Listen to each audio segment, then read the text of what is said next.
Boa noite, meus amigos. Hoje o nosso assunto é um assunto pesado, difícil de ser abordado, em especial para mim, que fala da máquina de perseguição aos judeus. Esse é um assunto de extrema seriedade. Eu estou colocando como fundo aqui o hino de Israel, que depois de ter sido tão perseguido, massacrado pelo regime nazista, conseguiu sair vitorioso e hoje existir na forma de um Estado independente, que é o Estado de Israel.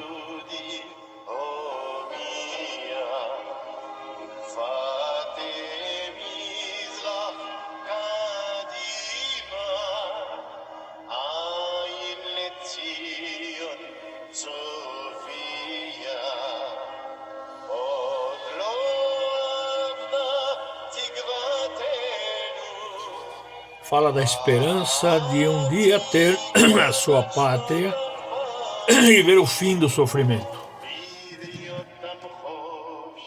Hitler montou uma verdadeira máquina de perseguição.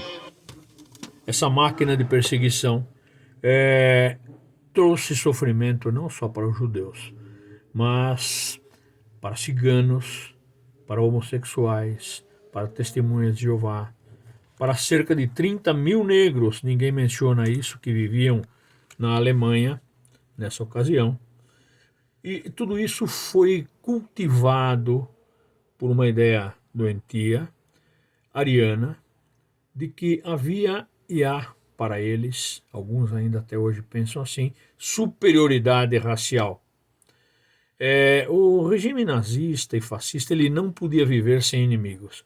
Ele precisava. É interessante que, como nós falamos na última aula, Adolf Hitler bebeu das águas de Karl Marx. Em certo momento ele critica o capitalismo, embora fosse aliado dos burgueses. Interessante que na página 151 você poderá confirmar isso.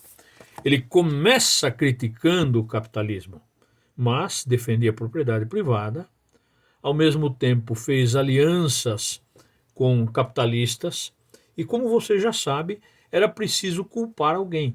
O nazismo e o fascismo, eles não vivem sem inimigos, como eu ia dizendo. Uma vez que o capitalismo era criticado de fachada, Adolf Hitler tinha que mudar o foco.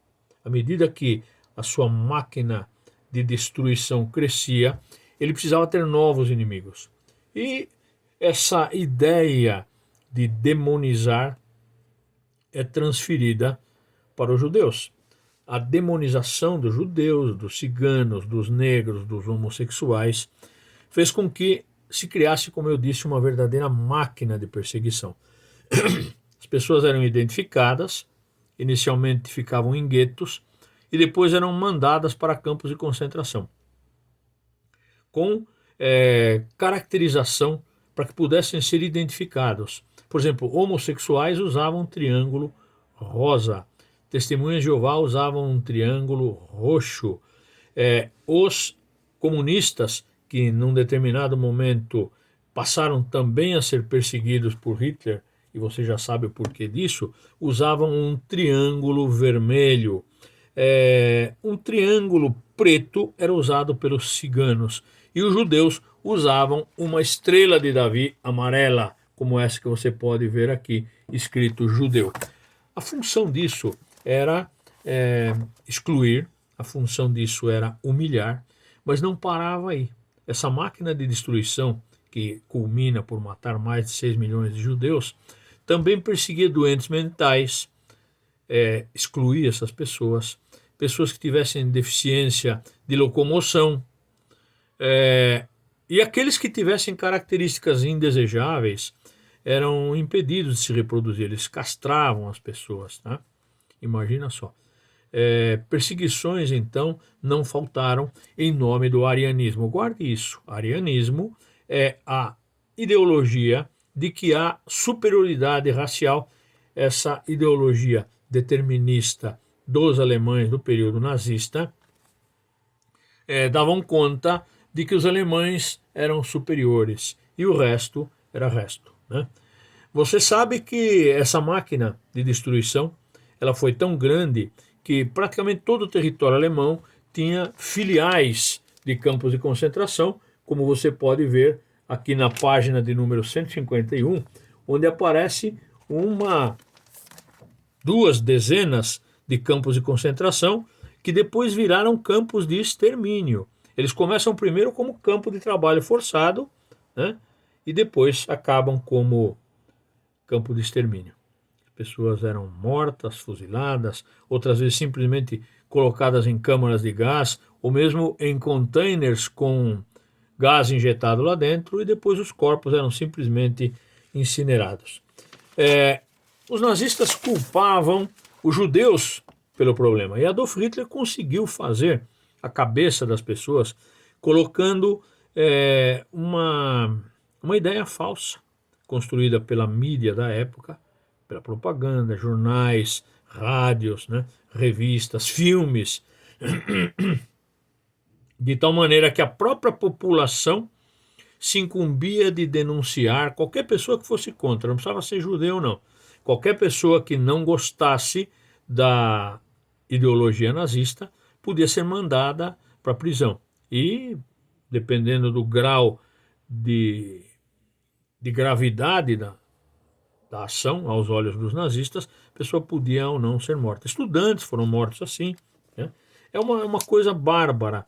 Era uma campanha de nível nacional que fazia com que vizinho atacasse vizinho. A menor desconfiança de oposição ou de não concordância com os ideais nazistas era motivo de levar essa pessoa para a prisão. Vizinhos entregavam vizinhos, como eu falei. Então, o simples fato de observar costumes judaicos, ciganos ou ideologias diferentes das dos nazistas fazia com que a vizinhança se voltasse contra, como aconteceu na Noite dos Cristais, que você pode ver aqui, a destruição de lojas de judeus pelos próprios vizinhos.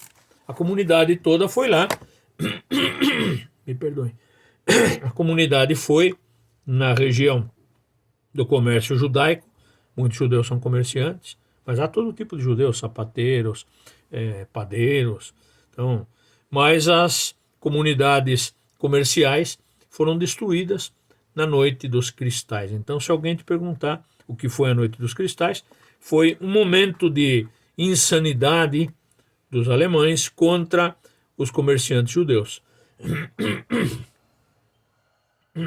Me perdoe.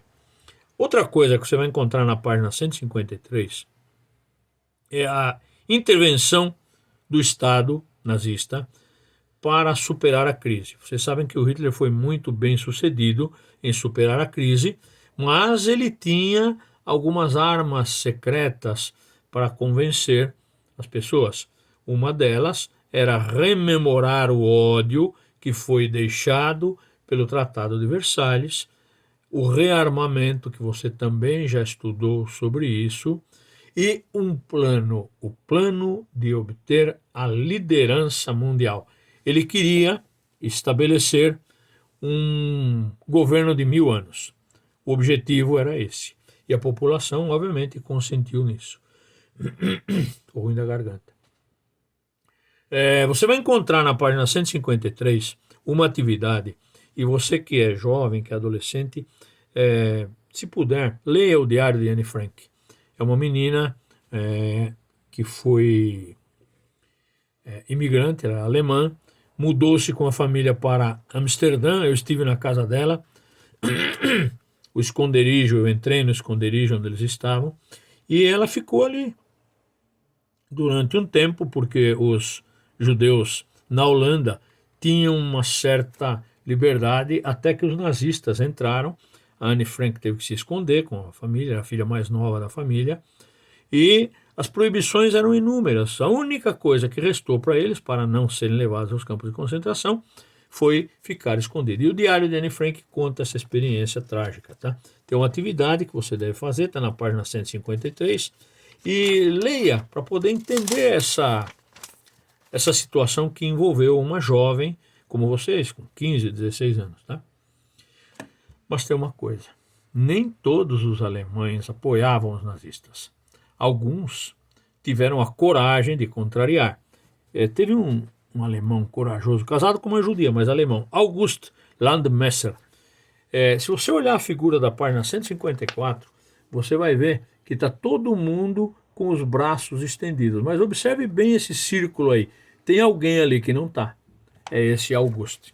Ele teve coragem de desafiar o regime nazista e por isso foi preso, sentenciado e dado como morto. Ninguém nunca encontrou o corpo dele. Provavelmente foi cremado naqueles campos de incineração. Outros jovens também demonstraram coragem. Havia um movimento chamado Rosa Branca, formado por jovens universitários. Isso está na leitura complementar, na página 154. Tiveram a coragem de desafiar. Eles escreviam nas paredes da universidade palavras contra Adolf Hitler, defendendo a liberdade, fora Hitler. Adivinha o que aconteceu com eles, né? Não precisa pensar muito. Hitler era um megalomaníaco, um mal personificado, né?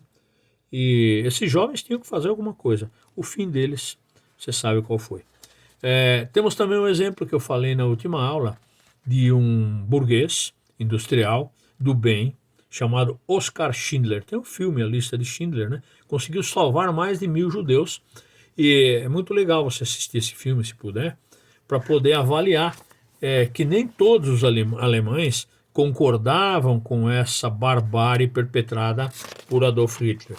Você vai encontrar uma série de exercícios. Eu gostaria muito que você estudasse essas passagens e fizesse os exercícios, tá? Começa na página 155 e vai ser uma boa oportunidade para você ir rumo ao ensino médio. Faça os exercícios, estude, que você vai se dar bem. E não se esqueça, nenhum extremismo é bom. Obrigado, boa noite.